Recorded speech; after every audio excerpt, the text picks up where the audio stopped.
Um, Maybe you can tell us a little bit about your journey and how you came to become such an expert in this area.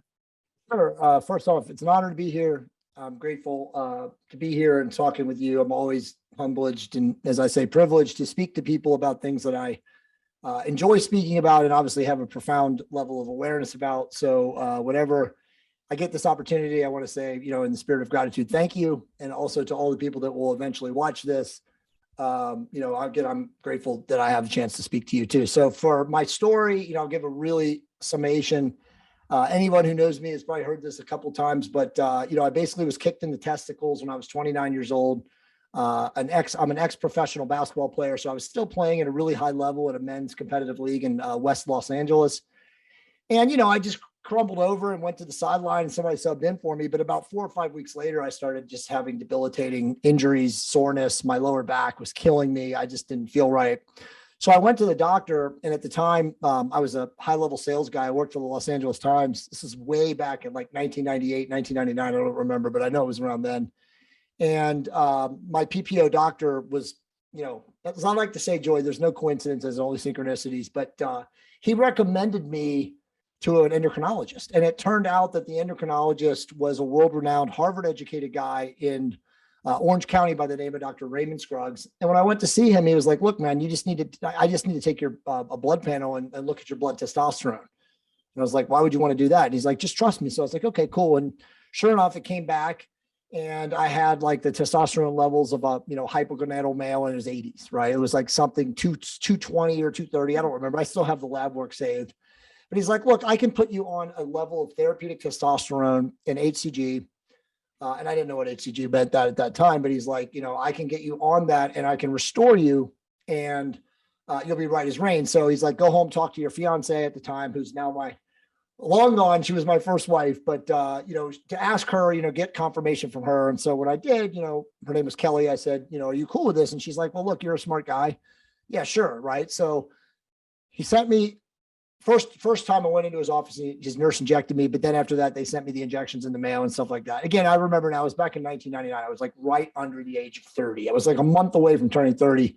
But as he said, I started to administer the injections myself. My fiance, ex-wife, did the first couple because I was like scared shitless of needles. I was like, how can I do this? But, after 8 or 9 weeks, I literally felt like Superman. I mean, I was like, oh my God, and again, I was using a very low therapeutic dose. Again, this was a very advanced guy who knew what he was doing back in 1999 when almost no doctors knew. I mean, even today, almost no doctors understand this, but reality is that I felt so good when I went back in for my checkup. He was like, okay, cool, we can withdraw. And I was like, no, you're not withdrawing me. Like, there's no way. Like, I look at my life now as like, pre and post therapeutic testosterone. So after that, I became like just this massive student of this. I read everything I could get my hands on. Now I have from a college standpoint, a minor in molecular bio, right? So I was kind of a geeky, nerdy science person.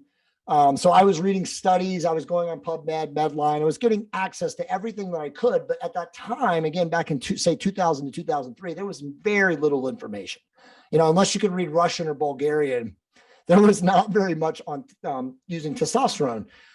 So I started to go into the clinical space and community, and I found guys that were suffering from like AIDS or wasting diseases or burning, been traumatized through burn injuries and whatnot. And, you'd find some people like Fringe who had written about using therapeutic testosterone. So I just started, like I said, immersing myself in understanding the science behind it. And, then at the same time, tinkering with the various delivery systems. At that time, I was still with Dr. Scruggs. I worked with him for 5 years, but, I used transdermal, which was absolutely at that time not perfected. It was horrible.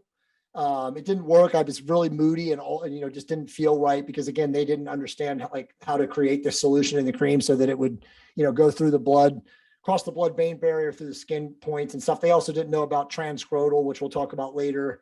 But so, I was always experimenting with whatever various delivery systems were out there, of course, through him. And, just to fast forward the whole, conversation, to this, like, I just became this, like, bookish science nerd on how to use therapeutic testosterone. So I'd say 10 years later, I got close to turning 40. One of my good friends, was like, dude, you got to write a book about this. He's like, you know more about this than 99% of doctors. You know, he's like, you got to put it out there. But, you know, one statement to say would be during that same time period, you know, people would always like comment, like they would be impressed at the way I look physically.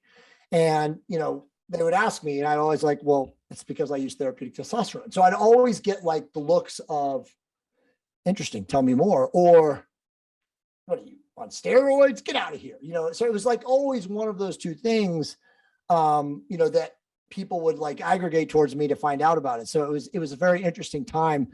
I personally felt like the demonization of testosterone and hormones myself, right? Because of the way people would be. And again, the media has brainwashed, you know, millions of people all over the world that, you know, testosterone is evil and it's, you know, performance enhancement and all these other things. So it's like, I experienced, you know, the gamut of like the acceptance of using therapeutic testosterone versus like, oh my God, that's appalling. Like, how could you do that? Right. So I first asked or sent an email to Rick Collins, who's a very famous attorney in the, you know, he was in the like the worldwide wrestling, NFL, professional baseball. And I just basically just sent him a cold pitch email and said, hey, look, if a non-practicing, you know, or non-licensed medical person was to write a book on using therapeutic testosterone, like what would be the risk to me? And literally within one day, he sent me an email back, and he didn't know me from Adam. And I was at that point, I was nobody, telling me that, you know, that it would be needed, but at the same time, there's a risk. You know, I'm an attorney, so I'm going to tell you that all it would take is like one senator to get a bug up their ass on you, and like they could investigate you. So I was like, oh, I'm not going to do it. But thankfully, I sent the white paper, which I had sent to him, you know, on the book, which was about a 4 or 5 page PDF on what I wanted to write about and talk about, to Nelson Virgil. And Nelson Virgil was the guy who wrote the first book, Testosterone, A Man's Guide. And he, again, you know, as I always say, stepping on the shoulders of giants, wrote the book coming from the place of a man who was diagnosed with HIV. I mean, he essentially was dying. And so he investigated, I mean, at least his diagnosis was that he was dying, like a lot of guys that had HIV 20 years ago. But, you know, he was investigating it using testosterone and whatever else, growth hormone and various other agents to survive. And that's why his book that he wrote with another doctor, Dr. Michael Mooney, was called Built to Survive. And they were basically literally like talking about how to use these drugs to survive a quote unquote death sentence with HIV. And so he had read the white paper too, because I had just found his email on Google, and he's a native from Venezuela. And he came back like 3 or 4 months later after I had shelved the deal. And he was like, I don't know who you are, but he's like, this is unbelievable. And you have to put, you know, this into the world. Here's my cell phone number. Call me. So then at that point, it was like in 2014, I called him, and then him and I started talking. He became a close friend of mine. He helped me write the book. And then the first book, I mean, the book was done, but he helped me formulate it for the marketplace. The book came out in 2015 in November, quickly became the number 1 selling book of all time on testosterone. And then from that book, I met amazing, you know, people like yourself, doctors, physicians, researchers, through various conferences and networking and stuff like that. And that led to me writing a bunch of other books on like health optimization, fasting, you know, and then of course my masterpiece book on hormones came out in 2018, which is still the number 1 selling and, the world's leading book. It's called Testosterone Optimization Therapy Bible. And it has a whole section, as you know, in there on women. So, I mean, it's got all sorts of stuff, 600 pages. I mean, it's so big, it's worthless today because most people can't read a book that's like 50 pages. You know, they're so distracted with all the nonsense. But, you know, that's kind of fast forward to where, you know, I am today. So, you know, it went from just a guy that just was in the right place at the right time and found out about it to like this guy now who's like, you know, considered one of the world's subject matter experts on hormones. And I like to think that, you know, nothing is coincidental. It was all just a synchronicity. It was part of my experience and my mission. Right. Right. So maybe that kick in the testicles was literally that kick in the nuts for the world was the onus.